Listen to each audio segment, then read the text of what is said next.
But yeah, that's the story I alluded to.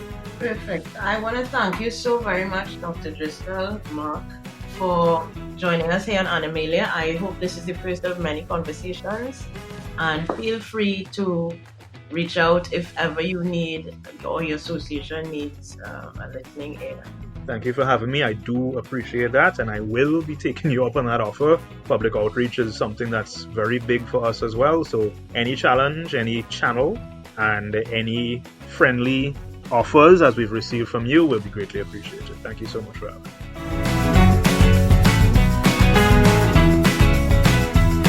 So that was Dr. Marc Driscoll. You should definitely check out the TTVA on Facebook to learn more about how the association is working to improve the quality of care delivered by vets in Trinidad and Tobago. My commentary this week about the vet-client relationship. Now, unlike some others, I completely respect the work that veterinarians do. It shouldn't be considered a menial branch of the medical practice, because to me, my love for animals means their health and well-being should be seen to by a medical professional, full stop. But given the low regard some people have for animals, it's no wonder that vets have their hands full and are in many instances overwhelmed by the cases they have to deal with on a daily basis.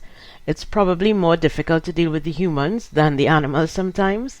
But this week's conversation has sparked a renewed admiration for those who have chosen to practice vet medicine.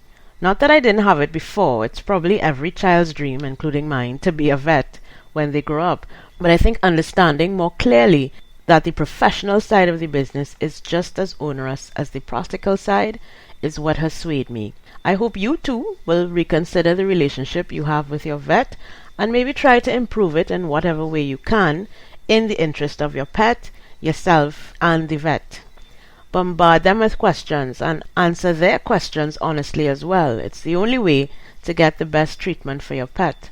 It's also important to point out the quacks posing as vets so that they may be dealt with. You wouldn't accept substandard treatment from an unqualified doctor or dentist, so why would you put your beloved animal in the hands of a fraudster? And now you know that there's an organization to whom you can relay any complaints you have about the service you get from a vet.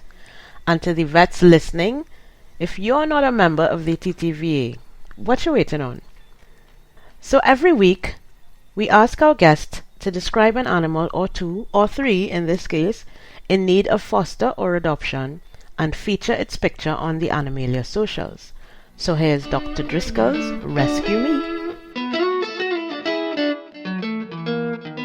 I actually have three technically. So one of my clients in Santa Cruz, as happens a lot when you own and take care of animals in a community, strays are often simply dumped on your doorstep. And these three delightful kittens they hadn't even opened their eyes yet, and they showed up in a box outside their front gate. And the clients, they really don't have a lot of money, but they took them in and they've raised them to the age that they are now. I think we estimate about 8 weeks. I'm not great at the kitten estimation of age, but they are quite tame, they are quite loving, and they are desperately in need of a home. So if you want one or if you want three, I will leave the information with Natasha, how you can contact them. And please, give them the forever home that they deserve.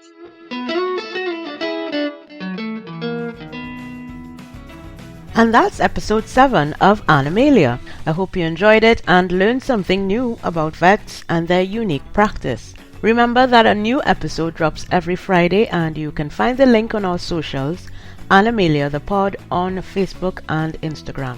If you like what you hear and want to appear on the podcast, shoot me an email at animaliathepod@gmail.com or message me on the back end of the socials.